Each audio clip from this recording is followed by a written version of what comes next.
Welcome to this video on the topic of indices. In this video, we're going to have a look at how we can deal with a negative index. The way in which we're going to carry this out is by observing a few sample problems. Now in question 1 we have write without negative indices or brackets. We have mn all in brackets to the power of -2. Now the way in which I like to deal with this problem is I always like getting rid of the negative index first. Now to get rid of the negative index, I review my index laws table and I turn my attention to index law 7. We have a to the negative n is equal to 1 over a to the n. Or in other words, if you see a negative index, just throw everything in the denominator, so 1 over, and get rid of the negative. So let's go ahead and do that. So we get 1 over mn squared. Now the second thing we need to do is get rid of the bracket. To get rid of the bracket, let's have a look at our index law table. So we turn our attention to index law 5. AB in brackets to the power of m, we simply put the power on both of the factors.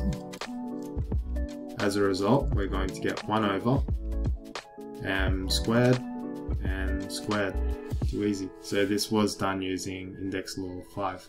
Question B, we have something that looks strikingly similar to question A. We have mn to the -2. Now one thing we need to be cautious of is because there are no brackets, we have to look at who the power actually belongs to. In this case, the power belongs to n. Consequently, m is unaffected by the -2.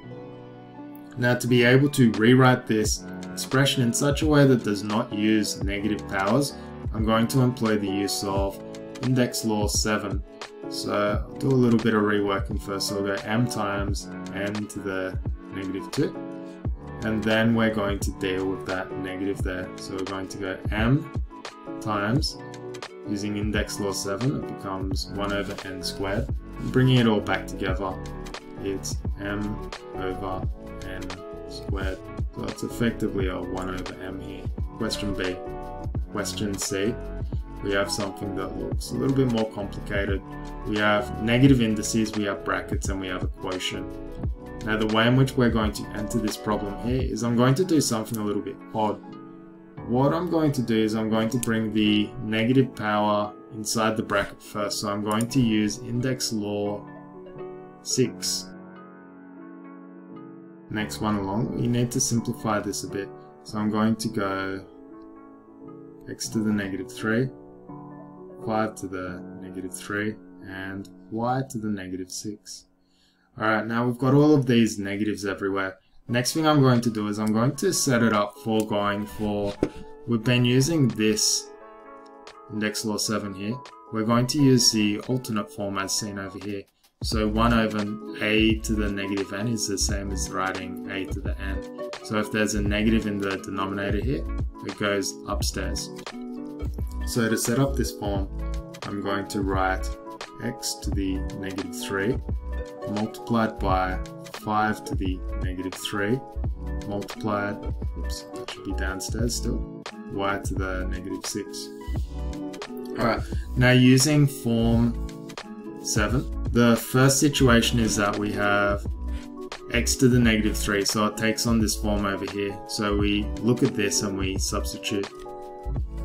So we're going to go 1 over x to the 3 times, we look at the alternate form, so 1 over, we promote it upstairs, so it becomes 5 to the 3 times y to the 6, so same. Continuing on, we have x cubed in our denominator, and 5 cubed upstairs, y to the 6 downstairs. Now more interestingly, we could leave it here, but one extra step we could employ to show you a bit of a sneak preview of what's to come is I'm going to pull out the power of 3 from here. So we're going to go 5y squared x. What you're going to find is that the example here and here are they're flipped versions of one another. So what you can see is that the negative actually flips the inside. Now we'll get to see this firsthand in the next problem. So we go down to question 2, expresses positive indices. So we're dealing directly with quotients that are raised to the negative powers. Now, to show you firsthand that the answer to this is simply going to be BA squared, I'll show you the full working out.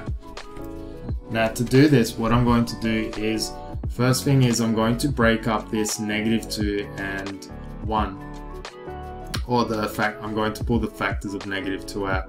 So we're going to go A, B, and then the factors of -2 are -1 times 2. Now the next step is I'm going to bring in the factor of -1 using quotient, or we're using rule 6, so the quotient in brackets. So we're going to go A to the -1, B to the -1, all raised to the 2. Now breaking this up as a factor, we're going to go A to the -1 times 1 over B to the -1, all squared. It's an implied fraction like that, if that helps. Moving down, we're going to use rule 7, seen here, so both forms of it, to pretty much flip A and B about. So it's 1 over A times B over 1, and 2 still exists outside. And therefore, bring it back together, you see that A over B all to the power of -2 is the same as writing B over A to the power of 2. So you can simply use this shortcut, so you can go from this up here straight to this down here when you become proficient as to understanding why this is the case. So applying this same rule that we just saw, we can solve this problem quite easily. So rather than having to go through the long-handed form, what we're going to do is simply flip the quotient inside the brackets there. So we're going to go 2b squared over 3a -1, and that's now to the power of +3. Now next step is we need to deal with the -1 shown over here. So to do that, I'm simply going to break it out as factors. So 2b squared all over 3 multiplied by 1 over a to the -1 all to the 3. Moving down, we're going to use rule 7 such that that a to the -1 is going to come upstairs as just an a, and therefore bringing it all back together we get 2ab squared over 3 to the power of 3. And that's as far as we need to take it, because remember, the question is only asking us to express as positive indices. We don't care about the brackets, we're happy for them to be there. So the cool concept about those two questions is that the quotients, when you raise a quotient to a negative power, you flip them and then you bring the power in if you need to. So you just get this and flip it.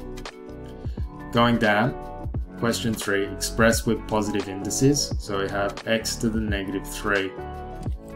Dealing with this guy, we're simply going to use the rule of negative powers, so 7, and that's just nice and easy. 2m to the -4n squared, again, just isolate them. The one we're going to deal with is this guy here. So we're going to go 2 times 1 over m4 times n squared, then cleaning it up. Too easy. Next one along looks a little bit tricky, but it's not. All we need to do is break it up in its factors once again. 4 times a to the -3 over 1. It's an implied 1 over. Then we're dealing with this factor over here. So you simply use rule 7 again. So it's 4, then a to the 3 over 1. Bringing this back together, it's 4a3, like so. Can do the -1, but it's now superfluous. So the simplified rule for that is 4 over a to the -3 is 4a cubed. Moving across to some more vexing problems. Vexing as in they look hard, but they're not actually hard. We have a squared b minus 3 times a to the -5b. So this is just a question using our first index law, so 1. So simply add them together.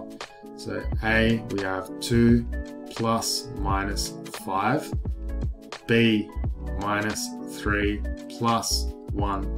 So there's an implied 1 here.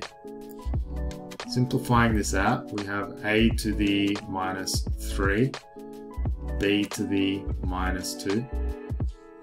And then rewriting this using positive indices, they both go downstairs. So with a little bit of practice, you'll become confident in just moving this from upstairs here, downstairs here, using rule 7. Moving along, we have 2x4 y squared over 3x y5. To deal with these guys, we're simply going to go 2x4 y squared times 1 over, like so. The guys over here, they're all going to inherit negative indices and move upstairs. Then we simply bring them together like one big happy family.